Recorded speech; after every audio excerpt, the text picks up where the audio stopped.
and gentlemen. It's time for the Early Bird Special. Bringing you the best stories from the world of sports and sports entertainment. Now, here are your hosts, Sparky and Burdick.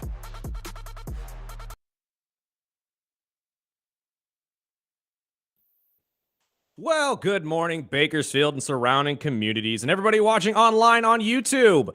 This is the Early Bird Special. I am Chris Burdick. That is Sparky. Sparky, good morning, my friend. Top of the morning to you. Let them know what they got going today. Taxes. It is tax day. It is if you haven't, but at this point, if you haven't put your taxes in, are you really going to? Yeah, you're probably not going to do unless it. you're Ralph Bailey and have an extension. Well, no, Ralph, I believe, has a meeting today to get that done. But again, if you haven't done it yet, I'm expecting you didn't. I do mine in February. So. Yes. Well, we will we'll cover the more news updates with Nico. We'll talk some NFL breaking news, some news out of the college football league. There is some invites to the draft. Some numbers were retired. There's much more. We'll get into the WNBA, and it is trivia Taxman Tuesday. Trivia Tuesday, not Taxman. Is the Taxman coming if we play trivia? That's not a good sign. It has nothing to do with taxes, I promise. And then we'll have our boy 24KG at 8 o'clock talking about the first night of WrestleMania and give us a little recap of Raw last night. And then we will welcome Snacks from our sister station, Hits 93.1, who is a NBA expert, basketball expert, really. Referee here locally and at college level as well. So he'll join us at 8:30. We'll talk NBA playoffs as the play-in starts tonight, and then we'll wrap up the show with some miscellaneous. And Burdick has got the trivia today. So if you win, since you guys are 0-2, but if you win and you text in the correct answer, you win a pair of mac and cheese tickets for the 10th annual mac and cheese this Saturday at the fairgrounds. And if you want these tickets, trust me, you do not want to miss out on this year's Mac and Cheese Fest. It is going to be one of the best that we've ever had. And at this point, 10 years strong and will continue to thrive. But there is plenty to talk about, especially in the world of the NCAA, including this Nico Iamaleava story, or Amalivia, as we call him on the show. I don't care what his name is. I'm still calling him Amalivia. I just wanted to say that just so everybody knows. Yes, I do know the man's actual last name. So his last name's not Ball? No. Okay. Although that is what essentially the story is building up to, from what I understand, after diving in a little bit more into the athletics coverage of this, as well as ESPN and Bleacher Report, I can pretty much confidently say that the problem is not Nico. It might be his representation. And it just comes down to that, really. He is not represented by an agent. He's represented by his father and a close friend of his father's who used to work in the Florida Gators organization, I believe, as a front office member. And the front office member is a very, very well-known connection on the West Coast, especially for getting high school players recruitment, essentially, and getting them out into the world. We'll see here in a week or so if he gets his money. Well, this is what's kind of funny about this. So everybody knows the story because we kind of ran it down yesterday. Tennessee redshirt freshman quarterback Nico Iamaleava. This kid actually kind of set the tone for the NIL today. He was one of the first kids to ever get paid out of high school from a college. Tennessee essentially wrapped him up to a multi-year contract while he was a senior in high school. The sports world did not like that. It even went to court, in which Nico was actually he won essentially the court hearing. It was not even close. But instead of going down the legal ramifications of all of that, it essentially led to a multi-year contract where he was going to get $8 to upwards of $10 million from the Tennessee Vols. Well, after this last year where the contract kind of goes up in the air, whether he continues to play there or not, he's going to get paid all of this $8 to $10 million that he's owed. But it seems to me that the move or the thought of transferring came more from his representation than it came from him. They were looking into transferring during the winter window where they talked to Oregon and Miami after Cam Ward's departure. And after seeing Miami go and grab Carson Beck, as we talked yesterday, the Georgia quarterback, for about $3 to $4 million, the Iamaleava front representation said, well, our kid is worth up to $4 million. So they pretty much told the Vols, pay up or we leave. That's not how this is going to work. That's not how most of this is going, or most of these, soon to be contracts, in my personal opinion, because the NCAA has to step up to do something about this. But it is not at all what the Vols wanted to do. It is not worth the money. I mean, again, the Vols got to the playoff tournament where they swiftly had a round one exit against the Ohio State Buckeyes, and it was not even close. So you can't sit there and tell me that Nico is better than anybody or deserves $4 million when it never really went that way. But don't just hear it from us. Do you think it would change if they would have went farther? Yeah, it might have. Had he beaten Ohio State, I think you have a stronger argument to at least get to 3. But to essentially double what you were going to get, because this kid was going to get about $2.2 to $2.8 million this year playing for Tennessee. He wanted double that. Or I shouldn't say his representation wanted double that.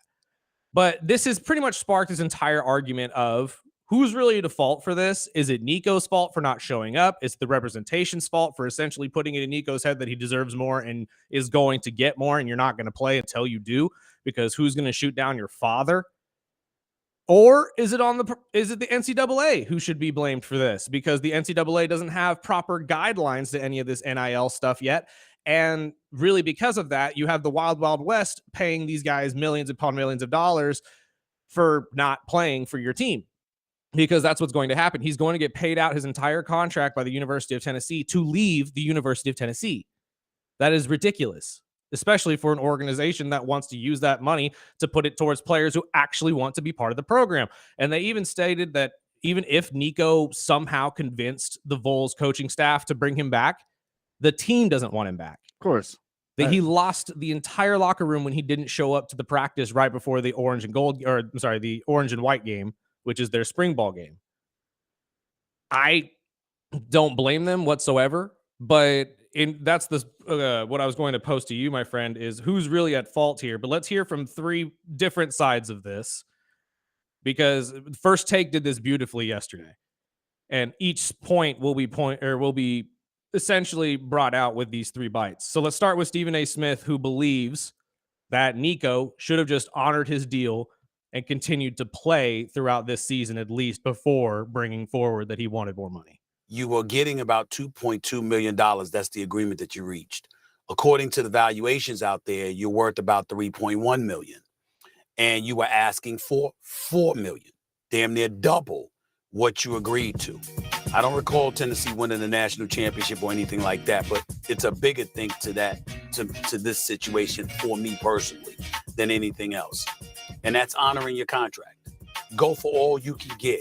But once you negotiate and you sign on the dotted line at a university, you should be compelled to honor that deal, unless I'm missing something. Now, the rebut made by Dan Orlovsky that the NCAA is to blame, this is actually very, very truthful and is not his real thought. Actually, I shouldn't say that. It's not his thought. I'm sure he believes this, but this is a mimic of what was said on the Pat McAfee show just a little bit later.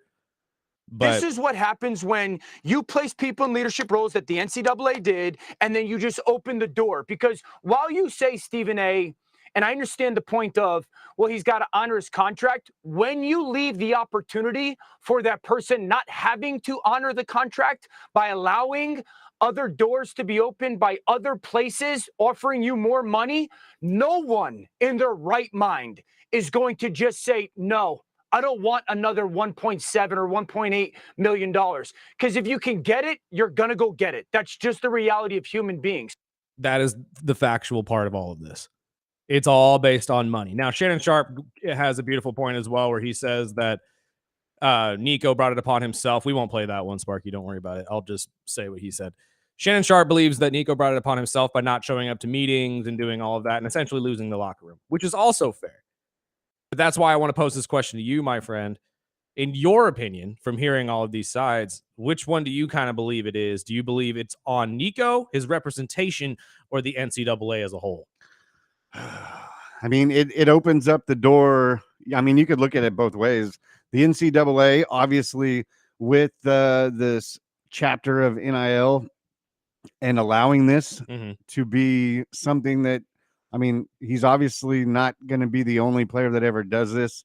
And I also see the respect of a player on a team sport.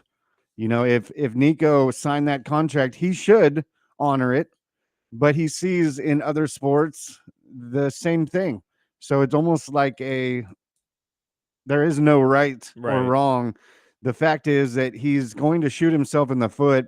One, if nobody picks him up in this period, and two, going forward, if he's ever wanting to play in the professional sport, that is going to be the number one topic when his name's got brought up. No, absolutely. So he hopes, I mean, for him, I hope a team picks him up and he can, you know, move forward and play great football and get past this. But it happens. We saw that with the Ball family. You know, all of them were supposed to be the next Michael Jordans, and none of that happened. And I'm a father, so of course I understand it. But there is a point where, as a father, you back your family or you back your child, but there's also a line. Let him prove himself before you step in. And this is the NCAA. Let him prove himself, and then maybe you sit down with a paid agent, a paid financial advisor, and figure it out. But going this far is only tarnishing his name, I believe. I think the best way to say it, I don't mean to put words in your mouth, my friend, but let your kids execute while you set them up for success. Exactly. And I think that's what LeVar Ball did very well, is that he talked up Lonzo enough to get him put in the top 3. That boy did not deserve to be a top 3 pick that draft. He was a fantastic point guard at UCLA, don't get me wrong, but he wasn't the guy. But LeBron did the same thing for his boy. Absolutely. And that's what I think is the beneficial side of having your father back you. However, I don't see this being the same case. Nick Iamaleava, the father of Nico, is his representative, along with his longtime friend. And I'm sorry, I'm trying to look for the guy's name right now, but it is escaping me. Oh, here it is. Cordell Landers. Cordell used to work for the University of Florida, from what I understand, as a front office member, and is a pretty pivotal guy to call on the West Coast over here if you want your kid to be recruited by some sort of college and get NIL money. He can help you do that. Now, from what I understand, Landers has had no connection to the talks or the contract talks between the Iamaleava family recently and the Vols. I don't know how true that is. I'm assuming that he's at least telling the dad this is what Nico should be getting, because that's usually how these situations happen. Now, if it's a one-time occurrence, okay, I'll just let you sit there and say that it's about you protecting your kid. But this isn't a one-time occurrence. Apparently, and this is something that I read last night, Nico has a younger brother named Madden Iamaleava, who is essentially being paired with his number 1 receiver, Jace Brown, in high school, and were being represented by, guess who? Nick and Landers.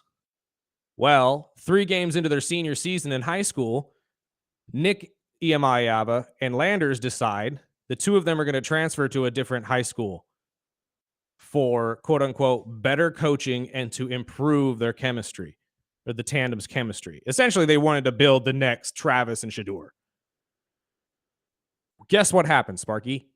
Because of transfer rules. It blew up in his face. Absolutely, and the kids couldn't play their entire senior season, thus losing them the UCLA commitment that they already had, and having them move to Arkansas, in which they claimed was their idea. Shenanigans. Was not. I guarantee you UCLA called them and said, hey, if your boy's not playing a senior season, we're not going to honor this contract. You voided the contract. So break this down for me. So if he doesn't get picked up in this window, he's just sitting out this year and collecting that money that he got from Tennessee. He'll get picked up by somebody.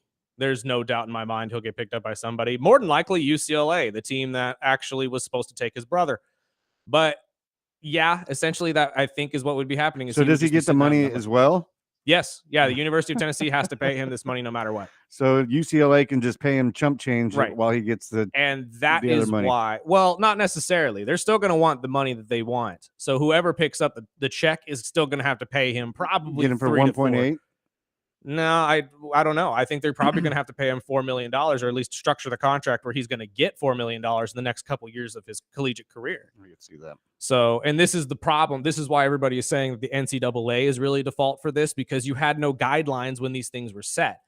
Nico's deal was originally made in the early years of NIL, when your guys were making a ton of money in high school that they weren't supposed to. There were kids here that were making a ton of money from colleges, USC, that probably shouldn't have. And the kid already transferred, by the way. I won't say his name. But that's why I'm saying that the NCAA bears a big portion of this blame. Because when you do not have guidelines and you just let these people run around and do whatever they want, you're going to have colleges that are going to be spurned by this, just as the University of Tennessee is, and having to pay all of this money to Nico no matter what. And that's an issue. But yeah, what do you guys think? I mean, is it Nico's, is it his father, his representation, or is it the NCAA? Because I'm sure I would put money on it. This is not the last time we're going to be talking about this. This sets a very dangerous precedent. This is the 100%. First time we've ever seen somebody hold out at the college level, essentially. We call or text in anytime at 661-842-2000. It's getting messy in NCAA. It is. It absolutely is getting messy, but don't just hear it from us. Hear it from Harry himself. Yeah, if I had it. You don't have it in there anymore? Well, I mean, that's fine. Play the fine. No, I got Harry. Firm believer of, okay, get what you're worth, but at the same time, there are ways to do things. Why do you wait to right now to do that if you probably felt this way as soon as the season was over? But the last time I checked, the Tennessee Volunteers didn't win a college football playoff game last year. The Tennessee Volunteers didn't win a national championship. They didn't win the SEC. When there aren't any rules and regulations and stipulations, and you don't have pillars in place, right, to say that, hey, you're able to do X, Y, Z. You can't do A, B, or C. Then we're going to have situations like this. Now, I'm also not going to sit up here and say, hey, I blame young Nico, because he's still a young man. He's still trying to find his way through this game we call life. But at the same time, the people that are advising him to do it at this moment, at this juncture, to not show up for your teammates as a former professional athlete, I don't like that part about it. Me neither. That's why I'm saying it's on the representation. At the end, the long part of all of this, the NCAA bears some responsibility, but I think it's his representation that should take the blunt of this, and they need to step up and take accountability for themselves. It makes them look horrible. It really does. And it's making him look horrible. And like you said, this is only going to make a worse impression down the line if he ends up transferring again, or if he does end up going to the NFL and they think, well, this guy acted out in college and his dad's got a finger in everything he does. Do we really want to draft this kid? Because that's, I promise you right now, why Oregon said no, why USC will say no, why Notre Dame will say no, maybe why Bill Belichick and the North Carolina Tar Heels say no. Because do they want to deal with a headache of a representation that is Nick Iamaleava and Cordell Landers? I say no. You say UCLA will? I think UCLA will. I think UCLA knows where they are. It's also the place of stars in LA. And honestly, they are in desperate need of a quarterback right now in the Big Ten. So it would sell tickets. Even if it's for a year? Yeah, and obviously they liked his brother enough to offer him a contract a couple years ago. Why wouldn't they offer Big Brother?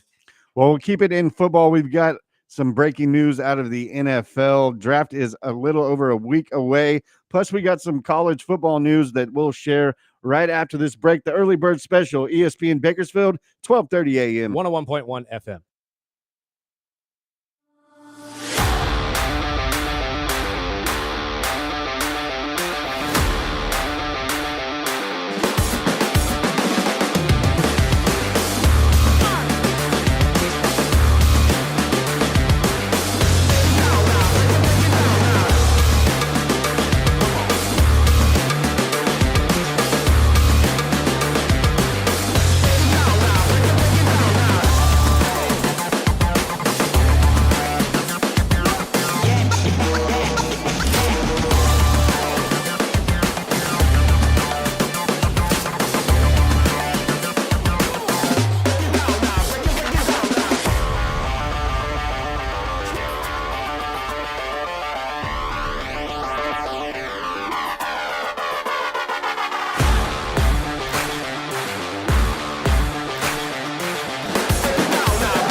And welcome back to the Early Bird Special. I'm Chris Burdick. That's Sparky. Before we get into the world of college ball, there's a couple stories from yesterday that we have to mention, including Colorado Buffalo have decided that they are going to retire the numbers 2 and 12, obviously the numbers of Shedeur Sanders and Travis Hunter. After 2 years with the program and the 122 years the program's been a thing, this is the swiftest I've ever seen someone's jersey number being retired in college ball. I guess the biggest indicators of why would be that Shedeur Sanders broke their single season pass record last year in yards, and obviously Travis was Heisman. and arguably one of the best two-way players we've seen in quite some time. But does this kind of feel to you kind of insulting? A little bit. He will join. They both will join 4 other Colorado players who have their numbers retired. Rasham Salam's number 19, Byron White's number 24, Joe Romig's number 67, and Bobby Anderson's number 11. So number 2 and 12 will be up in there. Which is cool. I mean, don't get me wrong. We're adding to the Colorado Buffalo history, which is really awesome. But all of the players that Sparky just mentioned had to wait 20 plus years to get their stuff retired. And it's really not even what they did at the college, it's what they did afterwards, the donations, the playing in the league, and what they did for the alumni. Exactly. And these guys haven't even made it to the NFL yet. Exactly. And you haven't even become an alumni really yet. So might as well retire Dion. And it's not like they played all 4 seasons there. No. I do kind of feel like Dion had a hand in this. A little bit. Like Dion kind of convinced the front office, hey man, like these are the best players you guys have had in quite some time. You should reward them for all that they've done for you for the last 2 years before they go to the NFL. I'm like, again, all for adding to the history of the Colorado Buffalo. But it's this a bit just too early. A little bit. Just like, can we have waited a year or two before making this a thing? At least let them get to the league first. Like, Jeez Louise. We haven't even had the draft yet, and you're already retiring their number. That's like I don't know if USC did that for Reggie Bush. I'd have to go back and look. But with all of the discrepancies and all the issues that came with Pete Carroll afterwards, I doubt it. But this is just a little too quick for me, at least when I looked and read this story. I was like, that's great for them. Don't get me wrong. Kudos to everybody involved, and it's well-deserved. Like we said, Travis Hunter won a Heisman Trophy, and Shedeur broke their single-season pass yards. But and Reggie Bush his number was retired in 2024. Okay, so it was nowhere close. Like, are we going to sit there and say Shedeur and Travis had a bigger impact on football than Reggie Bush? Reggie Bush, come on. LT, for that matter, Tim Tebow? Really?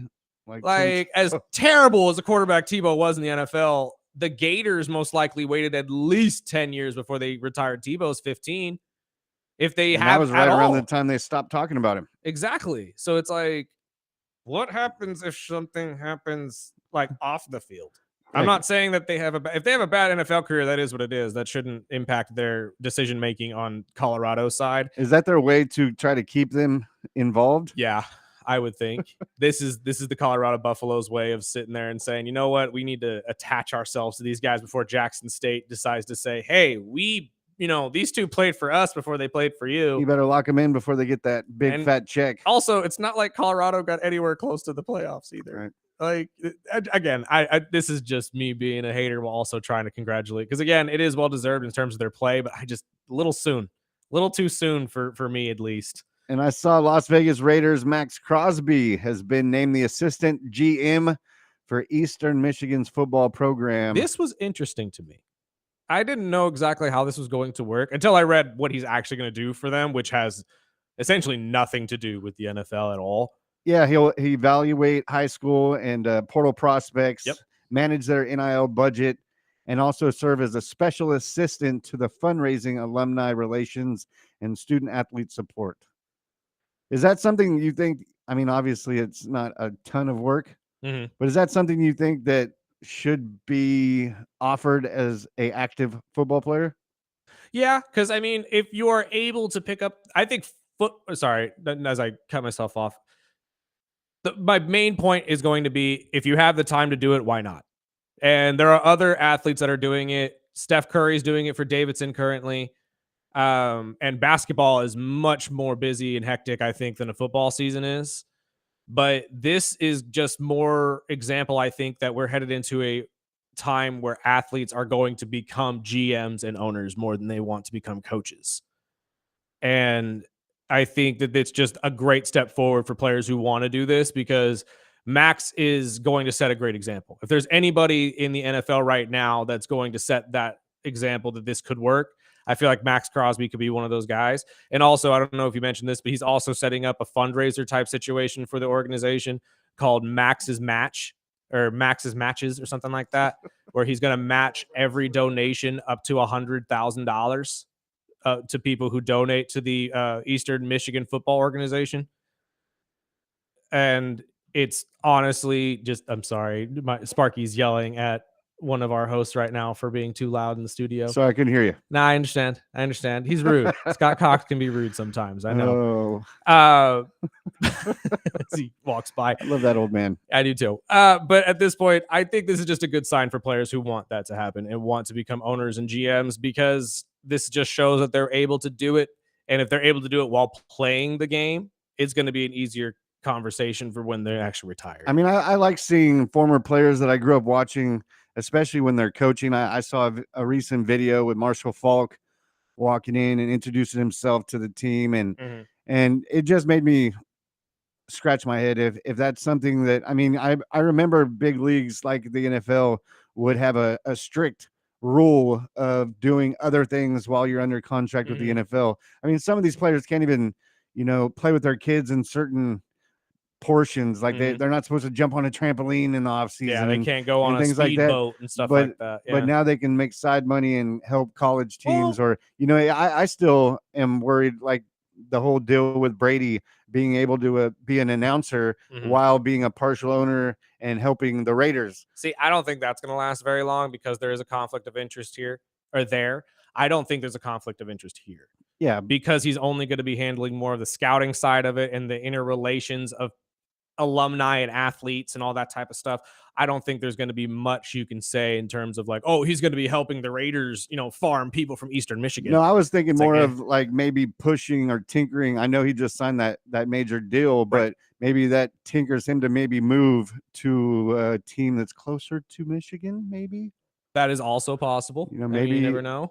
There's been a lot of talk with Max and teaming up with the Lions in the past. So I'm just saying. I mean, honestly, I thought that was going to happen last season when the Raiders were spiraling a little bit. And when Aiden went down, I was like, okay. And depending on who the Raiders draft this season, God only knows if that is still going to be a possibility 6, 7, 8 games down the line this season. So we don't know.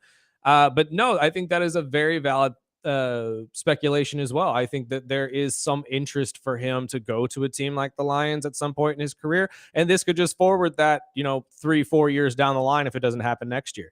So I think that that's a good point as well. I just think that he is going to do a great job at this type of a job, because who better to head your high school scouting organization essentially and go out there and assess high school players than a professional player? You know what I mean? Like, especially a beast like him. Yeah, and baseball does this all the time. They'll take former players and make them scouts and have them go scout players for them in the to draft and stuff. And I think this is just going to be a next step in that for football players. Totally can see that. Keep it tuned in. We've got your trivia coming up. Get your 661-842-2000 saved in your phone. We'll have our trivia coming up right after this break. Plus, we'll sprinkle in some NFL and draft news. We finally figured out which rookies actually got invited to the draft. Was it Milroe? Was it Milroe? Well, we'll find out. Was Jalen Milroe telling the truth, or was it all just one big lie? We'll tell you on the other side of the break. You're listening to the Early Bird Special at 101.1 FM, 1230 AM, ESPN Bakersfield, and streaming live on YouTube at the Early Bird Special.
Trivia! Trivia, baby. I'm not finished with you! I don't think you're gonna like how this ends, Hotshot. Say my name. Your ass better call somebody! I win! I win! Time to play the game! Welcome to the Early Bird Special. I'm Sparky, and I'm sitting here with Burdick. Yes, sir. And sadly, you guys are 0-2 on Trivia Tuesday.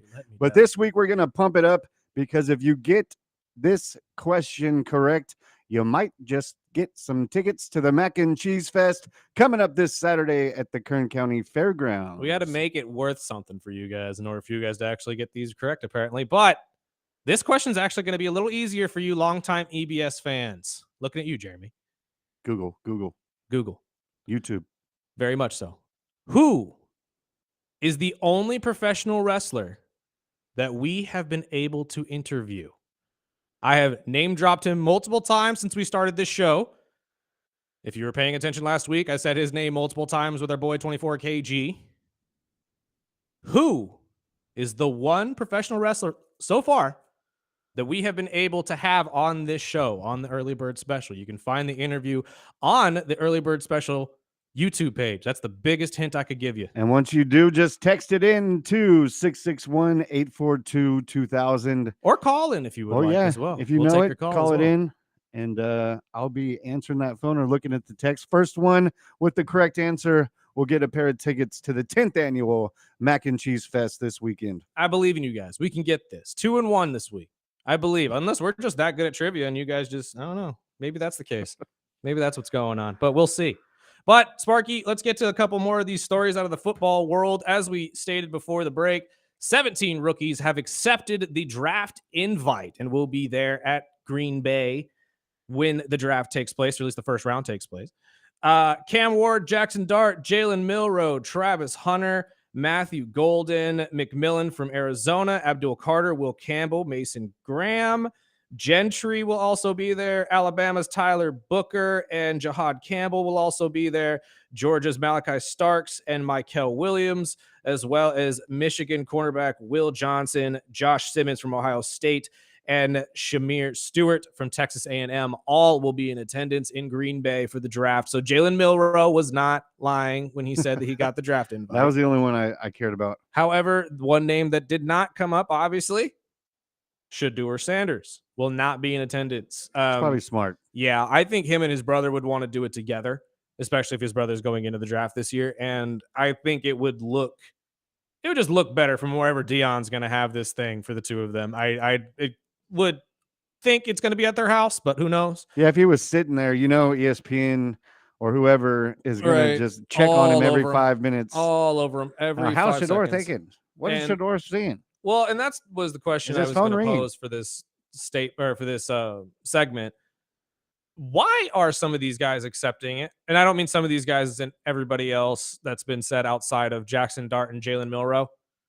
Now, I know we've had some very shocking grabs the last couple of years at quarterback, including Bo Nix last year with Denver. And that could be on the table if Shedeur goes early and the Saints are looking for a quarterback, because they did announce this morning they are heavily going into the draft on a quarterback now, knowing that Derek most likely will not play this season. So the Aaron Rodgers train is most likely done unless they don't get a guy they enjoy or they like, I should say. So Jackson Dart and Jalen Milroe are the two, to me, that I'm sitting there like, you two are definitely going to be the ones in the green room waiting for someone to call your name. And I'm wondering, why are you going to put yourself through that? I know this is an interesting opportunity for you to take, but if I'm a draft pick and I'm not 100% sure I'm going in the first round, I'm not going to the green room. Yeah, I personally think it's time to evolve and we have Zoom, we have video conferencing. I don't understand why anyone would want to go to the damn draft. I understand the whole Goodell and giving you the jersey and the whole speculation, but it gets old. We've talked about the draft for almost a full year. I mean, going back to kickoff of the 2024 season, arguably it's the most exciting day in football because everybody's team has hope. Yeah, everybody's undefeated. Yeah. and everybody just prays that 7th round draft pick you just took turns into Patrick Willis. I don't know. Like at this point, it's just Or Brock Purdy. yeah, or Brock Purdy. But I still stand by what I said. I ain't going if I'm Jackson Dart or Jalen Milroe. Yes. I would not have accepted that, but that's just me. But it's going to be camera candy. right. That's what they're going to be forcing on. But see, here's the thing. I don't know, and maybe this is just me from the outside looking in. And I know these guys have all the confidence in the world in themselves that they think they can win at the pro level as a starting quarterback. I don't see it. Do they get incentives? Do you think they get incentives or any free meals, free housing, something for the stay in Green Bay? Yeah, I'm sure that they will fly them out and stuff like. And that's the other thing too. It's in Green Bay. Yeah. Like it's not like you're going to New York anymore. Yeah. Like if you were being invited to New York and they were going to set you up at the best suit shop and get you all hooked up and stuff, like absolutely. I've talked to former NFL players that have gone to the draft, Mhm. and I believe it was still back in the day when it was in New York. Mhm. But they had mentioned that they had to stay in a separate hotel. Their family stayed with the one across the street, and the NFL paid for the rooms, but they didn't pay for food or anything else. It was just they had to pay for the flight. They had a paid room, but they had to pay for their own flight? that. This was 15 years ago. This was probably even longer because these were the Joey Porter days. Yeah, fair. And he had mentioned that they get free hotel until they get drafted, Mhm. and they paid for multiple rooms for the family to come out.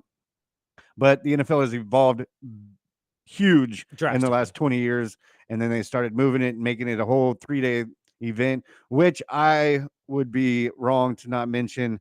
The draft begins the first round April 24th, 5 p.m. You'll be able to hear it right here on ESPN Bakersfield, followed by the second and third rounds on Friday the 25th, starting at 4 p.m. Mhm. And then rounds 4 through 7 will be the 26th, starting at 9 a.m. That, and again, draft day, one of the most exciting days in football. Everybody hopes and prays that they can find the next Patrick Mahomes or what have you. I have here, though, a pretty interesting story that I will bounce off of you, my friend. The 2025 quarterbacks that we love to talk about, since we've already been talking about at least 3 or 4 of these guys, have specific set of skills that would benefit going to a certain team, I suppose. And the best way that you could develop your quarterback is getting them drafted to the right place. So I have here a list of each of the major quarterbacks in this year's draft, and I will bounce them off of you. And I want you to guess which team that they believe is the best suited to take these guys. You ready? Let's do it. All right. So Cam Ward's number 1. Tennessee. Obviously Tennessee. Everybody knows that he's going to Tennessee. He's going to be the number 1 pick, so that's going to be a lock. And they believe that Cam Ward could potentially thrive in Tennessee. Let's go with Shedeur Sanders next. Oh, I mean, I've heard a lot about the Giants. I've heard a lot about. I think I'm going to go with you. I think he gets by New Orleans, and I think he is more leaning towards Pittsburgh. I think it helps with Tomlin, and I think the Dion relationship will probably help. But I think a better fit is probably Pittsburgh. At this point, I have to agree with you. That's the best fit in my opinion. But with everything developed in the last couple days, you think New Orleans? New Orleans does not pass on Shedeur at 9 anymore. I think if Derek was healthy, it'd be a different conversation. But with Derek now unknown if he's going to even play at all next year, I'm going to have to say that they most likely take Shedeur at 9. So, and that's what they said as well, is that Shedeur most likely will not slide out of 9. And Stefanski's offense might actually work out a little bit with him. I don't necessarily agree with that. I think you still need to get an offensive line that'll be able to protect him, because as we saw with Caleb, if they like to play hero ball, they're going to run themselves into sacks a lot. And that's not a good look. I don't. I mean, I can see it because New Orleans with the new head coach. Right. And he is an offensive-minded type coach. I think I still think there's over a week of talk where I heard it as soon as the show ended yesterday. The Aaron Rodgers to New Orleans talk has already started. And I think we'll hear a lot more in the next week. Well, again, Stefanski's offense in Cleveland wouldn't be a good fit for him. No, it's not good for anyone. All of this talk about him being, dropping to the second round and going to Cleveland, no, I don't think that's a good fit either. So when you really boil it down, it's either Pittsburgh or the Saints, much like for Aaron Rodgers. So or like whomever, what we had talked about, Cleveland might trade back up into the draft. They've got Right. multiple picks this year. I believe this is the first year since the Watson trade they've had a first round. I believe so too, because I think this is the first year in the NFL's last decade at least that everybody has their first round draft pick this year. But I'm gonna piggyback. I mean, New Orleans is gonna need to go get some receivers if they go quarterback heavy. As we said yesterday, they have to pick up somebody to be that wide receiver one because they really don't have one right now. Moving on real quick though, Jackson Dart. Oh, I like him in Pittsburgh too. It's a pocket passer type guy. He reminds me a lot of Russ, just a little bit taller, obviously. I'm going to say Seattle. I think that he fits well in Seattle. I think that Seattle still isn't completely sold on if they get the Sam Darnold of Minnesota. I don't think anybody is sold if you get Sam Darnold of Minnesota. So at this point, I think Seattle is a favorited place for him to go, maybe second or third round. We're going to skip Tyler Sowell because that one also makes me think maybe San Francisco. I feel, San Francisco could be a good one, especially with the Brock Purdy situation kind of up in the air. So Jackson Dart falling to San Francisco is not completely out of the ordinary. I want to skip Tyler Sowell only because I feel bad for what they put. They have Tyler Sowell going to Cleveland. Oh, poor guy. That's what I'm saying. Why do we have to just stop tying quarterbacks to Cleveland? Stop it. That's where quarterbacks go to die. Yes. That's the graveyard at this point. Whoever wants to go to Cleveland, go to Cleveland, but no more drafting quarterbacks. Okay, Cleveland? So we're going to move on from Tyler Sowell. I feel bad for Tyler Sowell. Jalen Milroe. Woo. This one's interesting because I think this actually might happen from what the Athletic is saying, and actually what I saw ESPN say as well. Oh man, I could see all sorts of different fits for him. I was thinking more Seattle. Mm-hmm. That's a good choice, but I can also see some teams that have veteran quarterbacks that might need a backup later in the draft. Mm-hmm. So I mean, I wouldn't put it past somebody like the Raiders later, like if he lands in the second round. I could see that. This has him going to the Rams. And I like that pick. That makes sense too. Same thing. Yeah, Matt Stafford, I'm sorry, on the way out. Not because he has lack of skill, because age-wise he's catching up to us all. So the Rams need to find a suitable support just in case something happens to Staff, or obviously Stafford does end up retiring after this year or next year. Jalen Milroe could be a great guy to sit there and brew for a couple years to potentially come in as a mobile quarterback. And if Sean McVay decides to stay, you have a pretty interesting piece to plug into quarterback as well after Matt Stafford decides to retire. And then the last couple that we'll get to here, Riley Leonard of Notre Dame.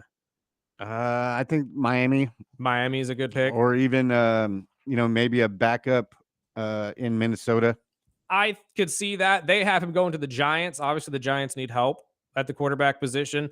Don't see Leonard being that guy to come out and actually take over the starting spot in New York, especially with Russ and Jameis being there, but could be a suitable third pick for him just in case that the two veterans don't work out. And then the last two that I want to bring up, just because we've talked about him so much, Will Howard, personally, Steelers. He's built like Big Ben. He plays like Big Ben. And honestly, you could probably just mimic what Ben did, in my personal opinion. I was thinking like the Eagles. Maybe put him behind and just using him exactly, and make use him him run in the tush push now instead of Hurts. The tush push exactly. I mean, it's a good point. You never know. And then the last one, since we talked about him so much, Quentin Ewers. And I'm going with the Jets with that one. Yeah, Buffalo Bills is what they have. Yeah. I don't see Quentin either one. Quinn is a fantastic quarterback. I just don't know where he's going to land. He's really just overshadowed by a lot of other guys, much like Dylan Gabriel as well from Oregon, who they have going to your Miami Dolphins, by the way. Mm-hmm. Might be a solid pickup just in case the Tua situation, becomes a Tua situation. And I just can't see anybody else being that proactive outside of teams like Miami to pick up somebody like Dylan Gabriel, who fits their scheme pretty dang well. And I could definitely see somebody like the Jets picking up somebody to be the emergency type guy, just in case Justin doesn't work out. Be without Fields. And you know what's funny? None of these teams actually are none of these players are mentioned to be tied to the Jets at all, which maybe they don't. Maybe they have full confidence that the Ohio State roster from 2004 is going to actually make it work for them. Wah, wah, wah.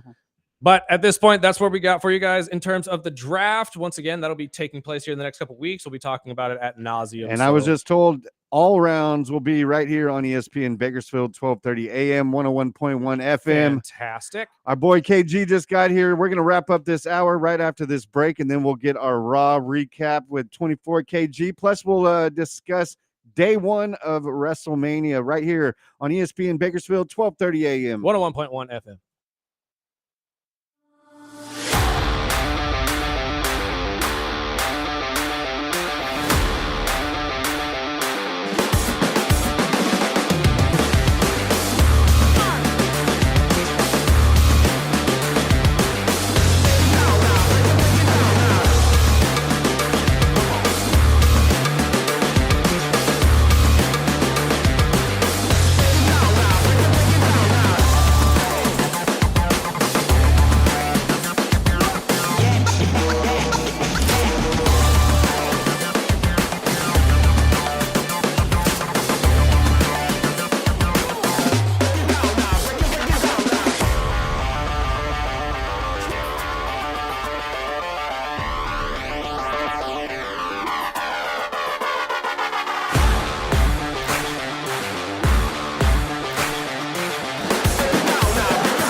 Welcome back. This is the early bird special. I'm Chris Burdick. That's Sparky. Mark, real quick before we get into our final topic, before we get to our second hour of the show, have we found a winner of these mac and cheese tickets yet? Winner. Are you kidding me? Made it too hard for him. Jeremy. Who was the only wrestler we've interviewed on this show? On this show. It's guys, it's on our YouTube page. I have not made this any easier for you. I name dropped him multiple times. I'll even give you the promotion. He's on AEW. AEW wrestler that was on this show. Now, granted, some of you are going to say, well, it wasn't when you guys have come back on air. Absolutely not. You're 100% correct on that. It is not.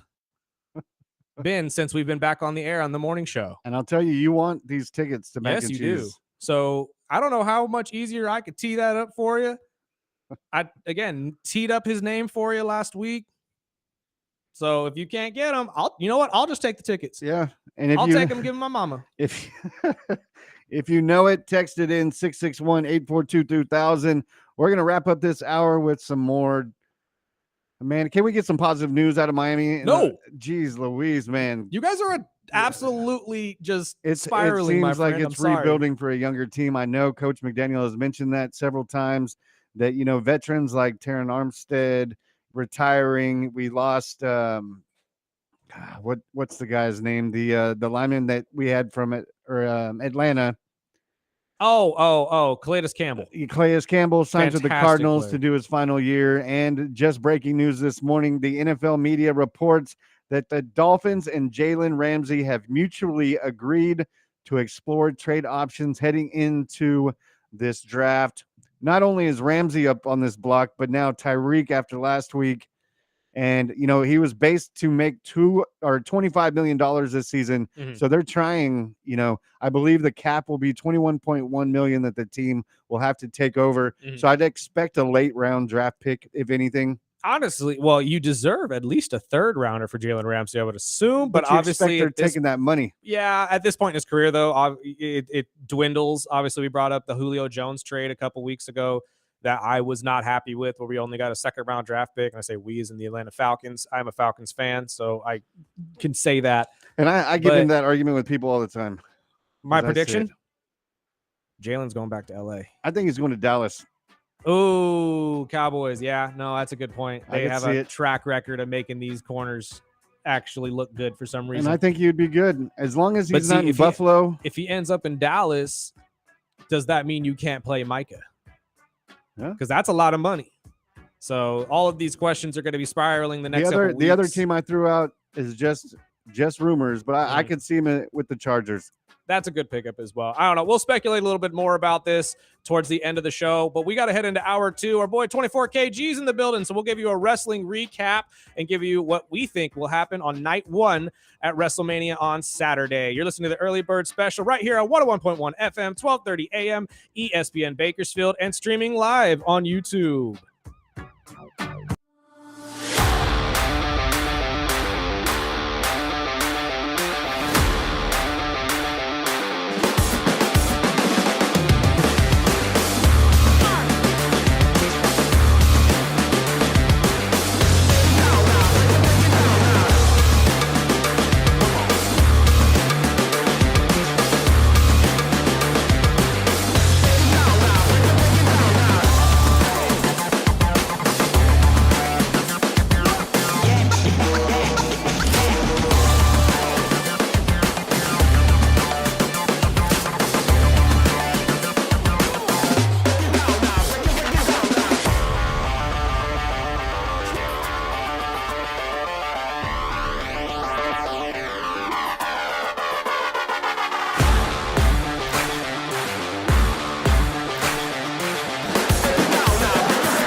Welcome back to the Early Bird Special, Hour 2.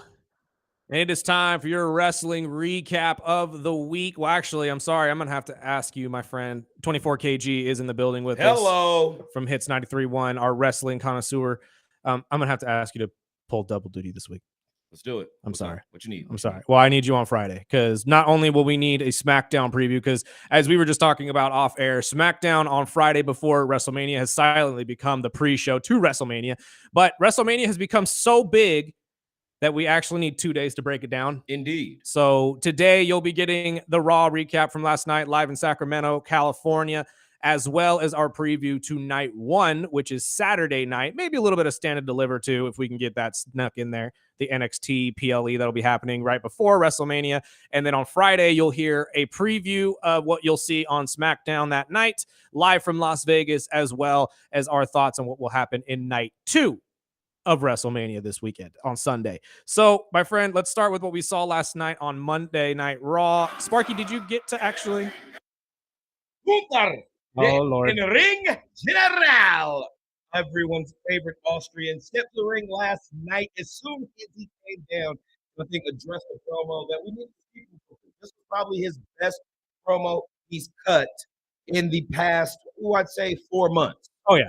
4 months, definitely. And leading up to this match, we needed this. Yes. We definitely needed to see some type of veracity from Gunther in a promo because we know once that bell rings, he's going to tear anybody apart. I mean, literally, he's been a champion 80% of his career. After Jay made him look stupid last week, he just sat there all. And none of what happened to or what he said was false. Like you said, he's 80% of the time he's been in the WWE. He's had a championship belt around his waist. He's the longest running Intercontinental champion. Arguably is on his way to being the longest running. He's the champion. most legit contender we have in this suspended belief of sports entertainment. Yes. They built him up so well. It's almost hard He to is the believe Russian. He can be. Yes, he's the Dolph Dolph Lundgren. He is the Dolph Lundgren of the WWE. Yes, he is. I think the same thing every He's time he goes on these rants. He is 100% Dolph Lundgren now. So with the promo that he cut, it really reestablished the danger that Jay has to face in this match, because I'm going to keep it real. Any well-educated fan would assume that Jey Uso is winning this, seeing that he is 0-3 against Gunther. But I would place a wager on this match to our audience that if Jey Uso loses, I'll do the after WrestleMania completely with a luchador. Do it. Well, you're going to do that eventually anyway. It was going to happen eventually, but I think we should just entice the fans for that, because I'm really hoping that Team Yeet pulls it out, but I won't be surprised if they do. Here's my thoughts, though, because we also got a promo from Jey Uso on the opposite side of this, which was necessary. Absolutely necessary, because now you see the more angry driven Samoan that you're going to get at WrestleMania. However, since we're already making the comparisons to that flashback to main event Uso, I'm going to get you, cuz his exact words. I loved it. Uso penitentiary. Yeah, we were getting flashbacks to the Uso penitentiary. But here's my thing. I made the comparison to Dolph Lundgren because this is, and I know I made this comparison last week when it came to Cody Rhodes and John Cena being Star Wars. This is Rocky. Basically. This is Rocky. And what happened in Rocky, my friend, the first couple movies? Well, the first one, he loses. He lost. He loses to Apollo. Yes. Then the second one, he teams up with Apollo. Well, not necessarily, because remember, there's a second fight with Apollo. Yes. And then you have the Triple H movie. I'm sorry, not Triple H movie, the Mr. T movie. Yes, I apologize. Yeah, it's all right. With WrestleMania, it all comes together. And then you had the Dolph Lundgren movie. Yes. What had happened in the Dolph Lundgren movie? Well, you seen what happened with Apollo Creed. He unfortunately didn't make it to the final act. And guess who Apollo didn't make it to is? the second act. No, hear me out on this, because guess who Apollo is?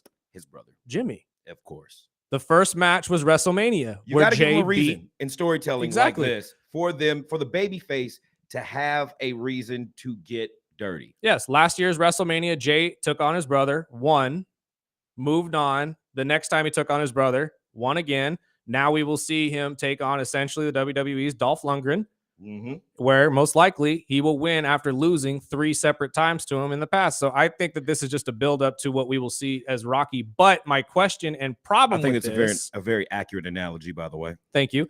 The only problem I have with this, though, is you are ruining the emotion emotional connection because it's not the main event at the end. That part, yes. And is there a possibility we will experience Yeet Jey Uso burnout? Because you know how it goes. Everyone loves you. Everyone loves you until you go over.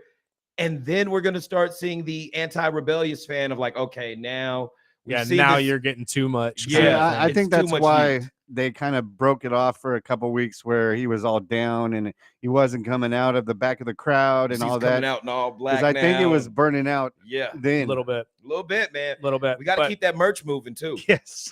Well, that will be one of the matches we talk about in night one of our preview of WrestleMania real quick. So let's move on to the other spots we saw in this. The women's co-holders of the tag team championships coming out there in singles action. Liv Morgan taking on Bayley, and winner by pinfall was Bayley. But to go about the roundabouts of this match very briefly, I think we got a preview of what we're going to see at WrestleMania. There's going to be a lot of cheating because they put a lot of hard spots into last night's match. I was very, very impressed with how committed they were to such thorough moves, which I wouldn't have done to my talent the week of WrestleMania. Yeah, with like the triple slam of outside of the ring. And, yes. And Raquel, honestly, I mean, it's just too big for those girls. That the three amigos on the outside of the ring was tough as hell. I mean, credit to those women in that division.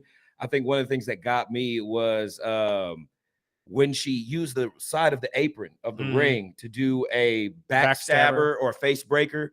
And you could just see the impact on Liv Morgan's spine as she took that. Liv does a very good pain face. Honestly, I would say she does a very good, like, you know what it reminds me of? With the Slammies coming up, I would have to say she's one of the top like 3 nominees for best sell of the year. She does a very good pain face because I think she's made for horror movies, to be honest with you. Yeah. But she just does that face. For any of you who are listening to us that don't know what we're talking about, have you ever whooped your kid and you hit that spot that they just can't reach and they have that look on their face of like that's the face that Liv puts up every single time? As a child, just sharing some of my trauma, there was a time where you would get whooped so hard to where your vocals would leave you. Exactly. They would dissipate from your body. The face that you're seeing every single time. Yes, it does. And she does a fantastic job. That's what my dad would say. Move your hand. Exactly. Move your hand. Move your hand. Move your hand. Why would I do this? Moving on. Yeah, let's move on real quick. Moving on. We've got a backstage segment with Paul Heyman anxiously awaiting Roman Reigns' arrival, which leads to something that we're going to bring up later in our closing segment. So we skip ahead to Rey Mysterio versus Julius Creed, which was a banger. Julius's first match in solo too on the main roster. Yes, so that was cool to see. When I say they put on a clinic, Julius Creed is a talent you need to keep your eyes on, folks. Because if things work out right with him in this country, in this company, I think he's going to be a household name if he lands the right solo gimmick. Right now, he's paired beautifully.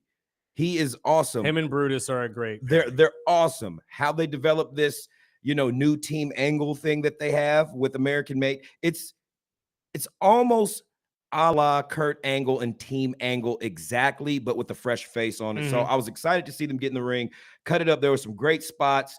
Eventually, you have Rey Mysterio win by pinfall, which leads to an appearance from El Grande Americano, our new favorite luchador, with his loaded mask. Now, okay, how do you guys feel about this? Like, honestly, so well, I saw they moved it. I've been waiting to see you guys all day for this. It is dumb. I saw he moved it up to the forehead. He does, yeah. He moves it up to the forehead. This time. The first time he did it with the nose. First off, I think this is the first time we've seen a flying headbutt since Chris Benoit, right? I understand why the disclaimers at the very bottom of the show happen. Yes. Don't try this at home. Do not try this at home, Do please. not try these things. And there is no, I promise you right now, there is no other wrestler they would allow him to do this to other than Ray, because Ray's the only one that knows how to take this safely. Come on. But I do just, it's a wild concept. The fact that this is a WrestleMania match is criminal to me, but I think this is the match that got snuck in there when Randy and Kevin ended up being canceled. Which we still might see a Randy Orton match at WrestleMania. I don't know, dude. We're not planned. too sure yet. It's not planned yet, and it's not on any of the roster rundown. So I don't think I think we'll see Randy at Mania. I know last week they had mentioned day 1 and day 2, and at that time they had the question mark next to Orton, Right? And it's been removed since. So I don't know. Maybe we'll see something at SmackDown. I hope. Maybe he's part of the pre-show on Friday. But God, I don't know. It just this match just seems kind of rushed to me.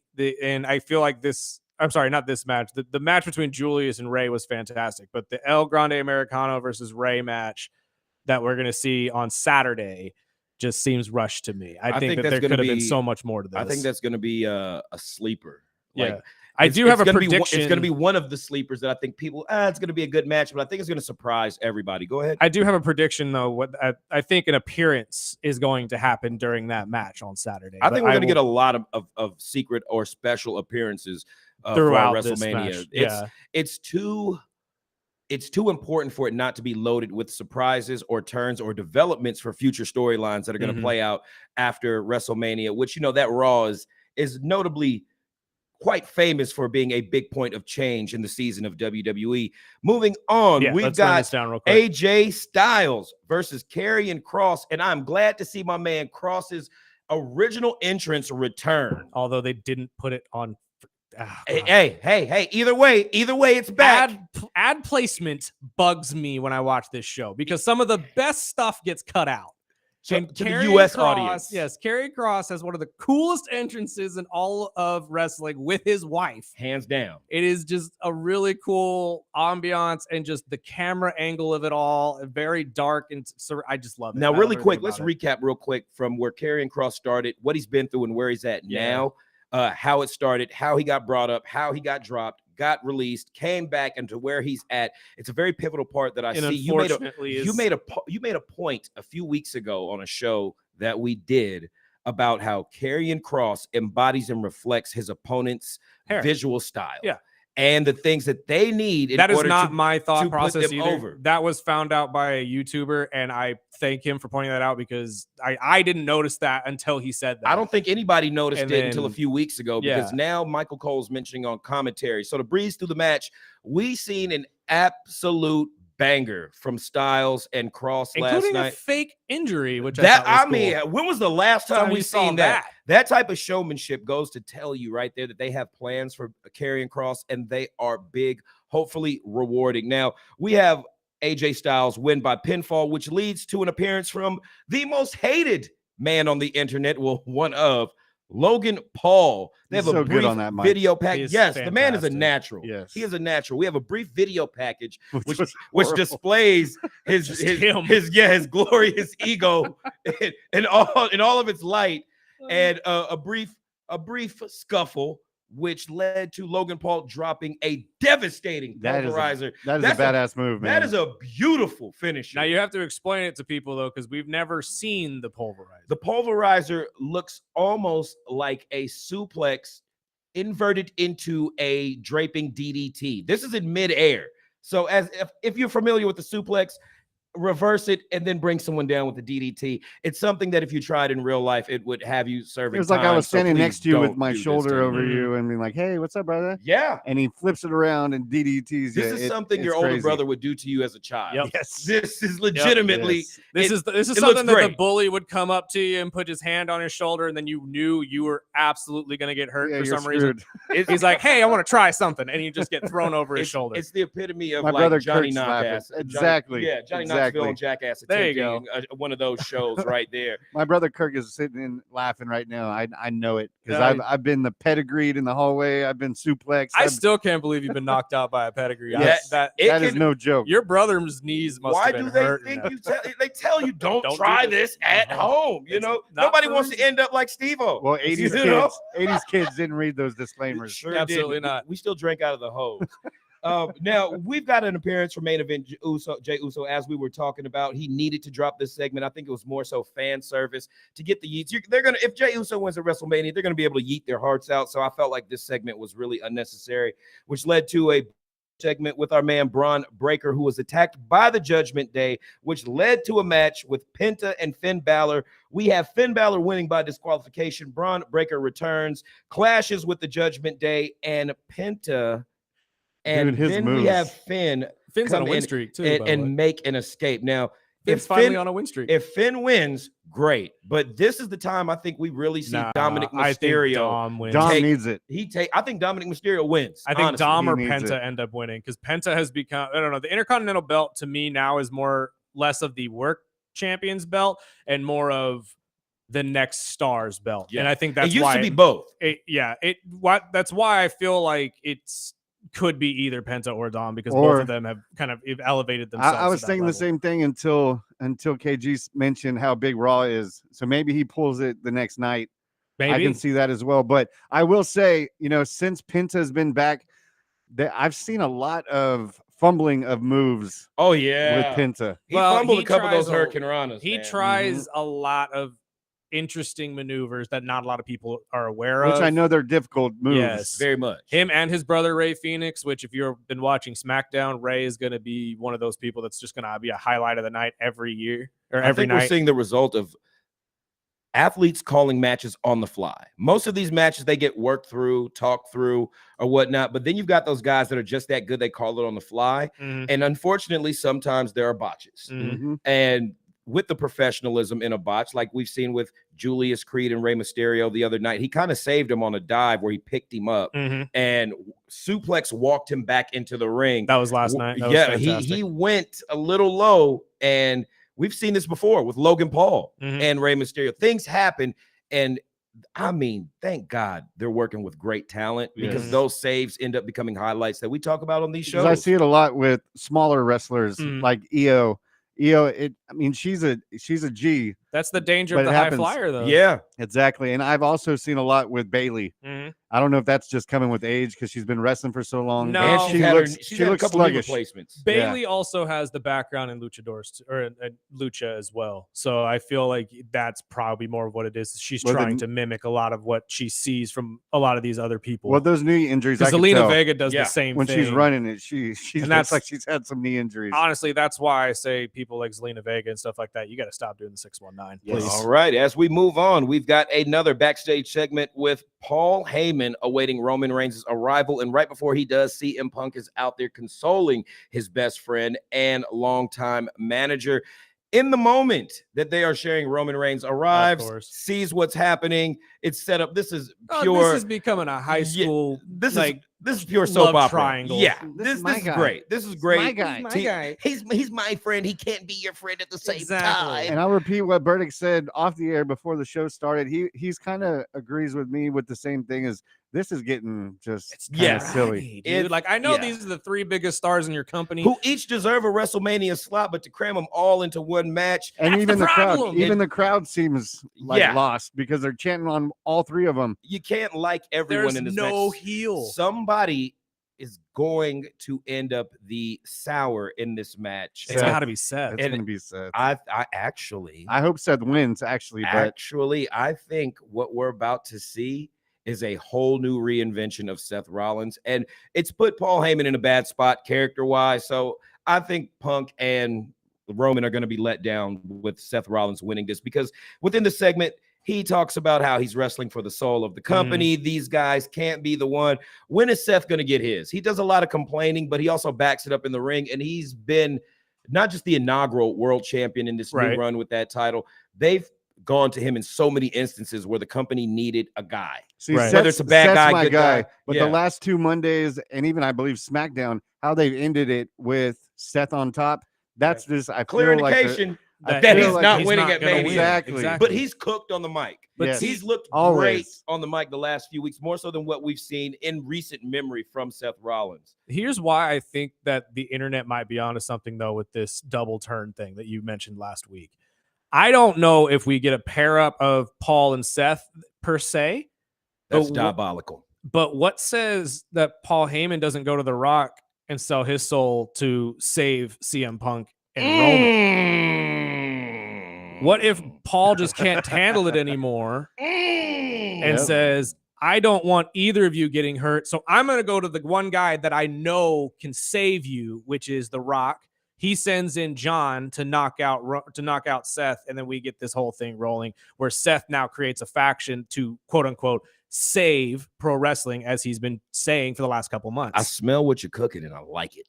I don't know who joins him on this venture, whether it be Drew McIntyre, Kevin Owens, I don't know, but I think that there's a new faction brewing, maybe a Shield 2.0, that maybe him and Cody get together after Cody loses his belt and they try to essentially end the final boss. Now, before we get to this final segment that we're already in, I just want to go ahead and address one of these rumors that they're saying Kevin Owens' injury is not legit, and we could still possibly see him at WrestleMania. I think I think we're holding out hope as fans that we would like for that to happen. It's just because KO is so good. But the interviews that we don't want to came see anybody out really the get hurt. same day, he had an interview with Chris Van Vliet. He had an interview with a whole bunch of different people that all came out on YouTube same day. All of them mentioned the situations that he's been going through in the matches. I think it's legit. I think he's actually. I mean, those last what if three it's matches, a shoot though? It might be. This might be the best shoot ever. If anybody was going to do it, it'd be KO. It would be, because he's a vile human being when it comes to his character. I saw the pictures with him in the hospital. At his core. Yeah. The character himself is a fan at his core, no matter what you look at. But you're right. Let's get into this. Our night one predictions. Roman addresses Paul Heyman real quick, which leads to Seth Rollins coming out, which leads to a brawl, which leads to everyone getting stomped with. Like you said, Spark, it's a very clear indication that Seth Rollins might not be walking away from WrestleMania with the dub. Go ahead, Chris. But we got night one predictions real quick, starting with Jade Cargill and Naomi. Going with Naomi. You're going with Naomi on this one. See, I have to agree with you because I don't think Bianca Belair is actually out of this at all. And what better time to pin Jade for the first time than WrestleMania? I think it's Jade all the way. I think Jade just whoops her. You know what? They might end up giving it to Jade, but it would be proper for Naomi to get Here's hers. the thing, though, because I don't think to clarify my Bianca comments, I think you see Bianca in this match because if you notice the promo that you watched last night, who did she sound like?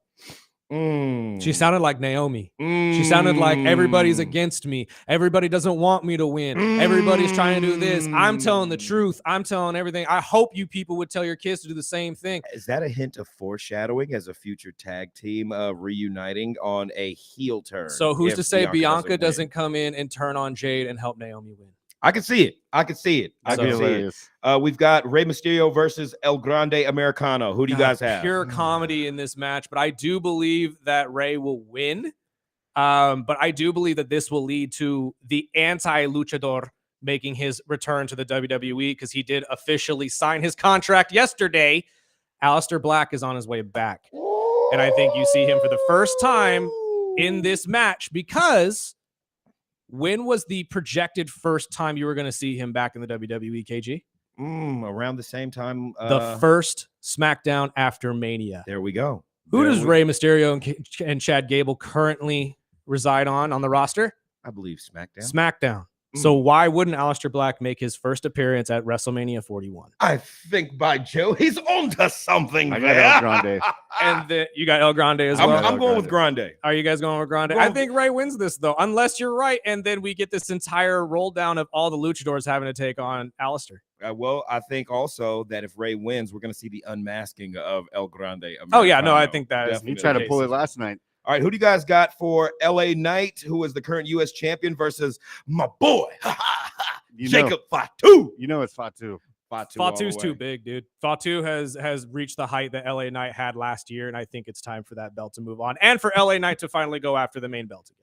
I agree. The War Raiders against the New Day. New Day. I would definitely Honestly, say it would be the right time to put it on New Day. Day win. I think you're right. I think the lack of push for the War Raiders since they've had these belts is telling by the WWE. I'm disappointed and I think in the New tag team Day division, pushes. honestly. I am too. I'm very disappointed. They spent weeks and months rebuilding, repackaging, re-emphasizing the importance on the tag team division just for this to be our only Mania match, which, and it like wasn't you said even earlier, the Raw side of the tag team division. It's always been the SmackDown side, and they're left out of it just They're- cut and dry. Yeah, which they're is crammed ridiculous. onto the Friday show, which technically almost works as a pre-show for WrestleMania weekend. Which we saw last year as well. I believe DIY had to defend their titles Exactly. at the SmackDown before Mania as and well. it wasn't time. it wasn't advertised. It is.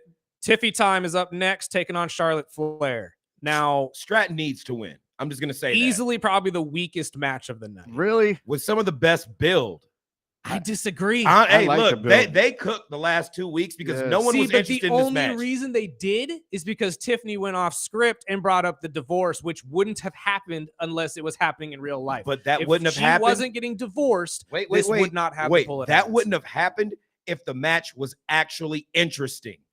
Because it's Yeah. Charlotte Flair, everyone was disinterested. They wouldn't have Yeah. had to stoop into the bottom of the barrel when it comes to storylines and smut to peddle on TV Yeah. to draw interest for this match I if it think- was already Do you think legitimately Tiffy made interesting. it hot. Do you think Tiffy went in with like her hands tied behind her back? Like they told her she couldn't say certain things? Well, the Charlotte first is time? known for burying talent. You know, Right. older talent does this to younger That's what talent she meant in by this you, industry. you pour water on people. Seriously. Like, yeah. So when she's known for doing this, I'm not surprised that it happened and they had to recover and make something valuable out of this whole I'm segment. going Queen Flair. You're going Queen Flair on this one? Whoa, That's my reach. You a I bold think man. That's my Tiffy reach. You a wins. bold man. I think Tiffy wins, but it's by some sort of aid. I think somebody comes in and helps Ludwig? Charlotte lose. Well, Or maybe honestly, Becky. Tiffany was supposed to be the heel. Becky. Maybe Becky. I would hope. Becky comes back and maybe helps Tiff because don't forget they have a little bit of a history there. Roxanne Perez, And is she doesn't starting do it to pop help up. Tiff. Maybe she does it just to screw over Charlotte Flair. Yeah, who they have a long history of not They liking each other. legitimately don't like each other. Exactly. So we could see that. Roxanne Perez could come in and do the opposite and help Charlotte win because Tiffy and Roxanne don't like each other, and Roxanne's making her push lately. But we got to move on because we only got 2 minutes left. We already talked about this one a little bit, but Gunther versus Jey Uso. I think everybody on this show is on the Uso train. I would like to Gunther, but they just set it up. It's the perfect for Uso train, baby. It's Yeah. time. It is time Yeah. for somebody else in the Samoan family to hoist a belt that is big. We and might honestly have make a bigger two name for himself. Fatus holding titles that night. That's going That'd to be be awesome. incredible. Yeah. Maybe Can you 3? imagine that party? I'd like to come to that cookout. Right? I'm just saying, And man. then the main event that shouldn't be the main event. CM Punk against Seth Rollins against Roman Reigns. I'll let you go first. Oh, I've already said what I think is going to happen. Oh, God. I'm For the standing fans by that my missed it, prediction. Who are you right ahead. going with? Seth Rollins wins Okay. somehow, some way, with some aid from Paul The Heyman. Rock and Paul Heyman. By hook or by crook, I'm going with Seth Rollins. I'm going with Seth because that's my boy. And I I don't don't want to know. see anybody but CM Punk. I But see, cannot stand that guy. The only thing, actually, you know what? No, I'm going to recede because I don't think Roman takes a pin at Mania. So it has to be. Seth over Punk. Roman gets I sure hope so. Roman gets dispatched from the match somehow. Yeah, because Roman taking the pin, especially Not after happening. last year, like, no way. You know, how many times has Roman ate a pin either via through or to Seth in his career? They can keep the angle going for as long as both of these guys are active wrestlers, because Roman hasn't gotten over Seth as much as Seth has gotten over on Roman. No. And the way he took that CM Punk move a couple weeks ago. Oh no, Maybe- the way he took that chair last night to Oh, yes. kind of remind people of Of the- what he's of the done to Shield. Roman over the years. Well, and you notice that that's kind of how they've ended a lot of these interactions between the three of these is that Roman's taking the blunt of the pain hits. Yeah. to bring his self back down to Yeah. their level too. And I don't mean that in a sense of like he's too high, but more of like he has been this godlike figure in the WWE Oh yeah. for over a decade, and you Untouchable. need to bring him down to make it believable that he could lose. Well, Yeah. my You've final gotta show the question, vulnerability.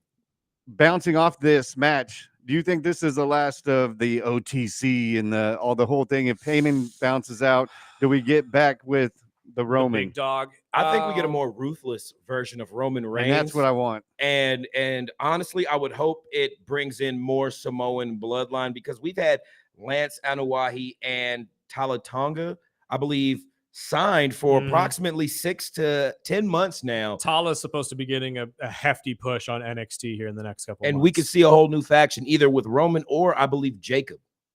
yeah. Somebody's got to contend with Solo. And honestly, Jacob with his own faction members, by the time what's the other Tonga? yes, the other Tonga, the one that has the injured bicep. For those that don't Tongaloa. know, the is his catchphrase. But you've got an injured Tongan as well that will be returning to the Yes. fold very soon. So we could see this internal bloodline faction even break down more in the future, folks. Again, I'm still holding out hope that we get an old bloodline against the new bloodline move, but we'll see how that goes. We have run out of time, though. Unfortunately, we got to get to our other guys' snacks, talk a little basketball on the other side. My friend KG, thank you so much for your time. Thank you, good always, sir. we will see you on Friday for our final recap of night 2 of WrestleMania, plus what you'll get at the essential pre-show to WrestleMania Friday in Las Vegas. We got to take a break real quick and pay some bills. You're listening to the Early Bird Special on 101.1 FM, 1230 AM, ESPN Bakersfield, and streaming live on the YouTube of the Early Bird Special. We'll be right back.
Welcome back.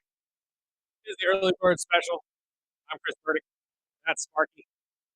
We are joined by friend of the show, longtime basketball referee here locally and at the college level.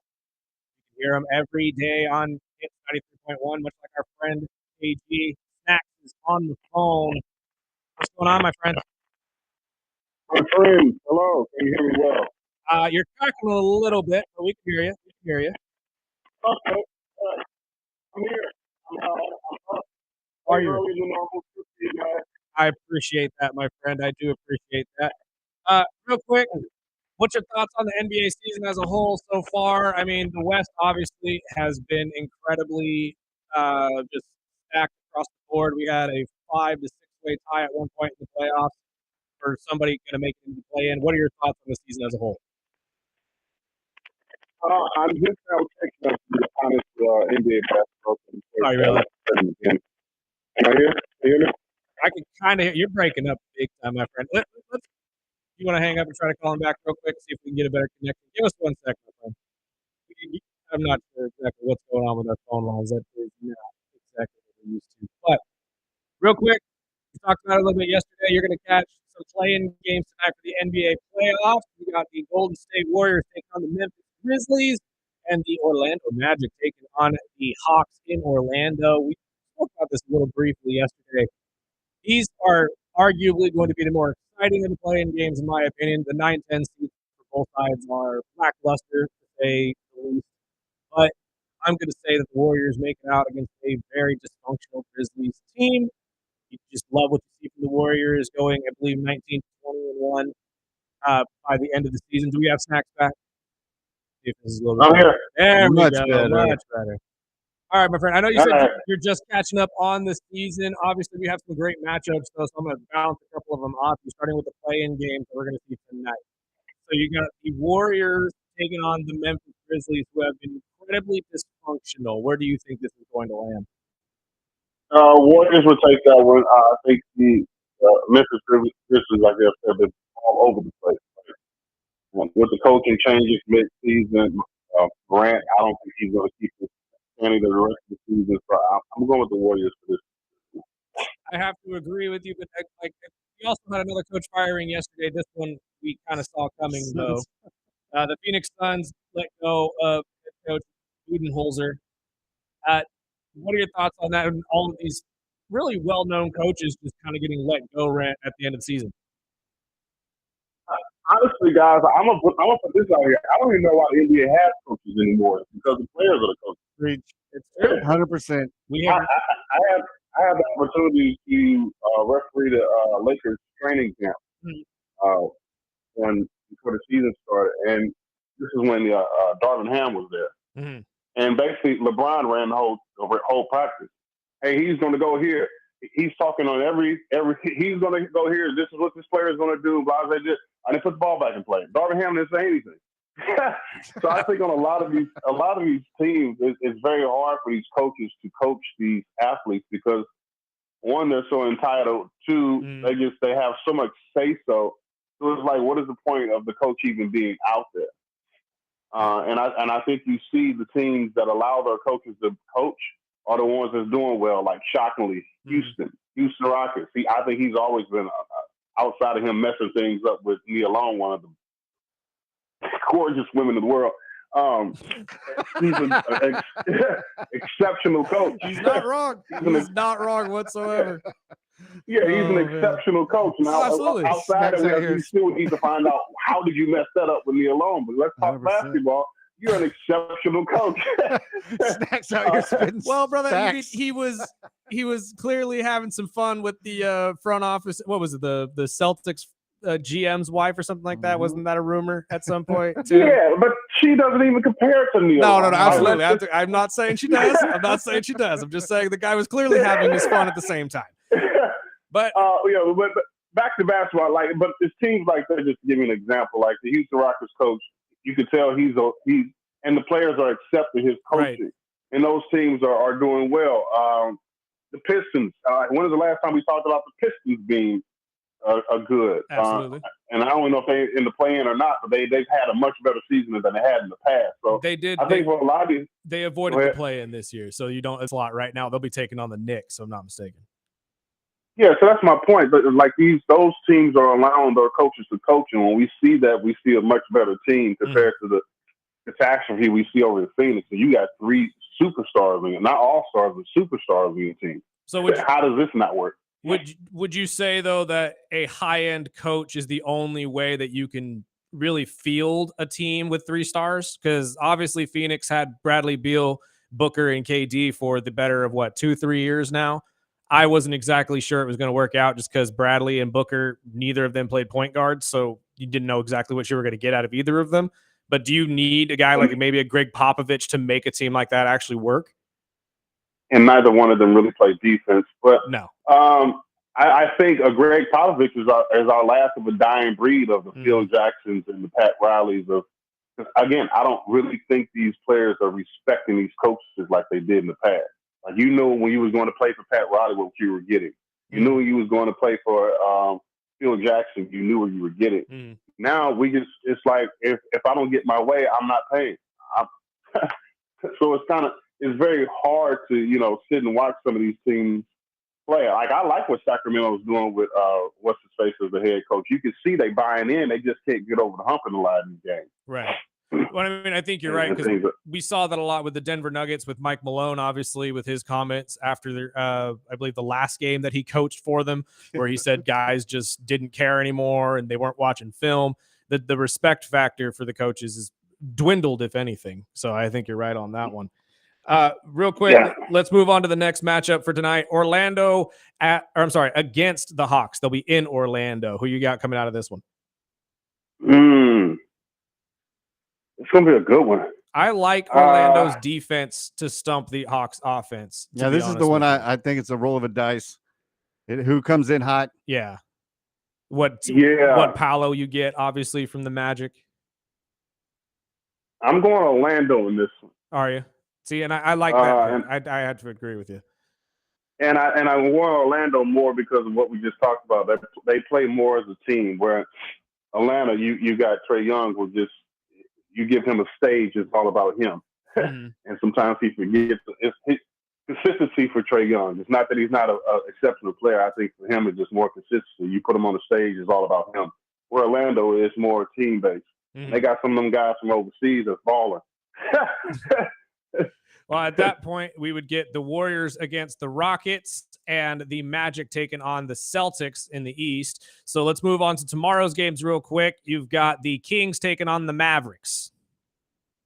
Ooh. I don't think the Mavs make it out of this. I think the Kings have too much star power on that team. And as Snacks just said, they're playing well. They're just streaky. Is Kyrie playing? No. From what I understand, Kyrie Irving will not be playing. I personally think Dallas pulls it out somehow, but I don't think they get farther in that game. After that, I think it's pretty much over. Who are they playing? The Mavericks will be the Kings. They'll be playing the Kings. I don't know, because I got a chance to see the Kings play a lot more. I just like the gritty of the Kings. They may not win, but they play hard, and they actually a little bit fun to watch. They play with a little intensity. Like I actually like. I'm going with the Kings on this one. And then on the Eastern side, you got the Bulls and the Heat for the upteenth time. Right. It seems like every year we have the Bulls and the Heat in some sort of elimination game for the play-in. But who do you see coming out this year? I'm going to experience in the Heat. Really? Only because of Spoelstra, Adebayo. Did I say his name right? I hope I did. Yes. And I think what's his face for the Heat gonna have that came from Kentucky. Tyler Hero. Hero. Yeah, Hero. I think he's gonna have a game. As a Bulls fan, experience is gonna pull them over. Sparky is as a Bulls fan, you at the moment. the Bulls. I get it though, because the Bulls are the Bulls for the last 20 years. I just feel like these two teams, both as we said yesterday, though, are two teams that are desperately missing that one piece. Exactly, and I'm sick of watching the Bulls and Heat. Just to be honest, even going back to the LeBron days, but I think the Bulls are getting hot at the right time to at least get past Miami. I know Miami has got us the 2 out of the last 3 years. So I think this is the year that I think we get past Miami. Now that we don't have to worry about buckets late in the fourth quarter. If we're on the Jey Uso train after an 0-3, we can be on the Bulls train after 0-2. It's okay. We can do this. Yeet. And I like your fighting this because Kobe White has been balling too. The little point guard for the Bulls. Yes. Absolutely. He's had a really good season. So I mean, if he comes on and runs the floor like he should, if they win, it's like, well, I'm not going to argue this. Yeah, One of definitely. those situations. Definitely.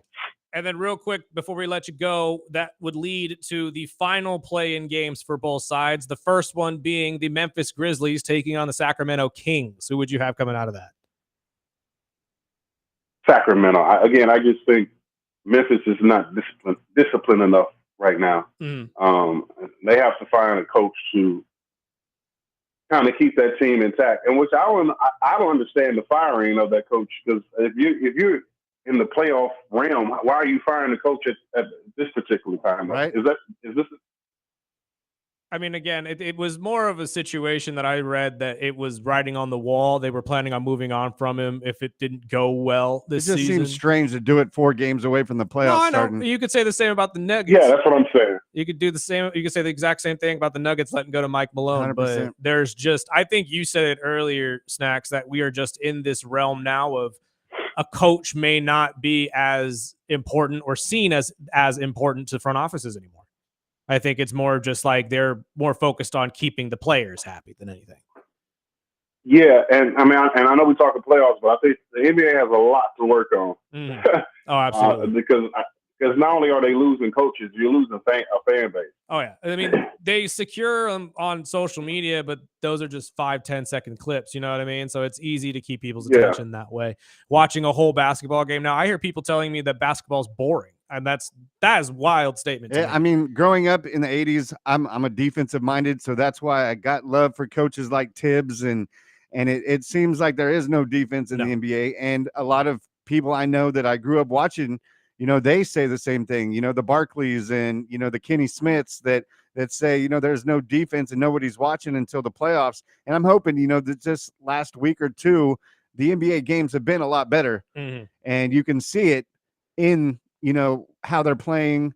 And I totally agree with Snacks when it comes to, it's a players league now. When the league gets away with, the stuff that Jaw's been pulling, the coaching firings right before the playoffs, and now the adjusting of the rules that, they're looking at is, to shorten the game and, to move back the 3-point line. And, my problem isn't with the 3-point shooting. It's more of the non-defense.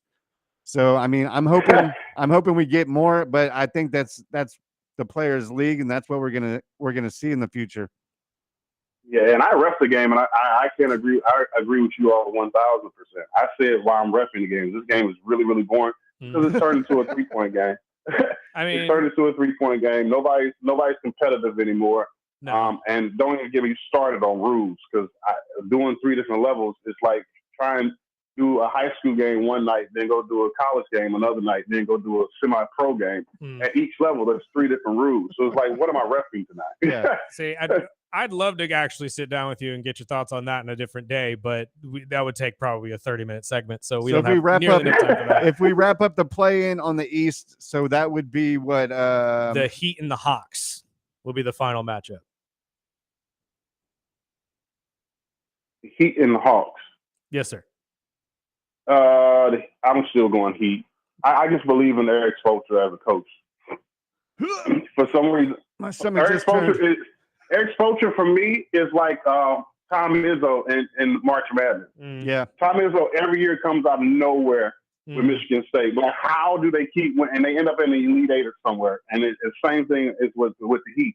Heat are horrible all year, and then somehow they end up in almost close to the Eastern Conference Finals. So it's like, the beauty of watching film, Snacks. I'm gonna tell you right now, if there's anybody that knows that better, it's Eric Spoelstra. And you remember how much hate that guy got when he came into the Miami No League. one thought he was going to be worth a They hated dang. on him. He was coaching LeBron and Wade, and they're like, This "Who man is could this probably guy?" pick you apart watching your film. I guarantee it. Yep. But All right, my friend. Well, thank you so much for your time. We'll talk to you again probably next week as the playoffs get underway and get your first round predictions as well. And we'll see you later today, actually, when you get to the station. All right, fellas, let's do it. Thank All you, right, sir. brother. Thank you, sir. We're going to go to break, pay some bills. You're listening to the Early Bird Special on 101.1 FM, 1230 AM, ESPN Bakersfield. Also streaming live on YouTube at the Early Bird Special. We'll be right back.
Remember the first day I produced the show? I was over here scrambling. Oh, crap. Welcome back. Hey, and before we get into anything, yes, I love our listeners. So we just got a text that said, I am trying to win the tickets, but I do not know the answer. Is it Anthony Bowens? Atta boy. Someone So actually you are the went to winner. the YouTube channel. So text in your Anthony I'll text you back. Bowens. You're our winner though. Thank Yes. you. Congratulations. Man, you guys are really disappointing me. I was gonna say, like, I'd name dropped him twice. The pride of pro wrestling. Anthony Bowens made his return last week in AEW. He's a fantastic individual, fantastic person. We talked about a year ago what he's literally going through right now in his career. This is why I'm going to reach out to him at some point personally. I keep meaning to, and I keep getting caught up with other stuff, but hopefully we can get him back on the show and he can talk about this entire transition that is being made in his career. He's a fantastic individual, fantastic wrestler. I can't wait to see his singles push. He could be a problem on the AEW market, I'm going to tell you right now. But real quick, before we get out of here, the WNBA draft was last night, and another white woman went number 1. Hey, man, everybody's mad about this, including Asia Wilson, apparently. You know, there's a lot of privilege, apparently, if you are Paige Beckers, if you're talking to Asia Wilson. But some other notable people that got drafted, I have to, be a little biased here. Kiki from USC gets drafted number 4, first USC player to be drafted in the first round in quite some time. I believe the last one was back in 2004. Ebony, what was the last name? Hoffman, if I'm not mistaken, was the last one I remember. And amongst others, fantastic player, as well as the second to last pick in the first round, Haley Van Lilth. If you remember her from her time with LSU, she transferred to TCU and will be headed towards the Chicago Sky to reconnect with her old college partner, Angel Reese, and potentially be their starting point guard because this girl is good. And that team's going to be scary. I'm just saying. So if you're a WNBA fan, there's plenty to get excited about in the next couple days to years because Juju Watkins will be on her way in soon too, as well as plenty others on the women's side. It's just going to get more exciting, get some more money for these women and just propel themselves and all of their careers at the same time. But that's all the time we got for you guys today. Thank you so much for joining us. Join us back here tomorrow, Wednesday. We'll have our buddy Dan from Harris Barbecue joining us. Yes, and we'll have plenty of wild stories for you as it is Wild Thing Wednesday. We'll have another pair of mac and cheese tickets to give away. Yes, and hopefully somebody will be able to answer a question. You guys are disappointing me, man. What's going on? We got to be smarter on this show, man. These aren't hard trivia questions. I believe in you all. I do. That's why you're here. But thank you all for listening to the Early Bird Special. I'm Chris Burdick. That's Sparky. Join us back here tomorrow, 7 to 9 a.m. or stream live video on YouTube at the Early Bird Special. Join us, follow us, subscribe, all that good stuff. And we will catch you guys tomorrow. Peace out.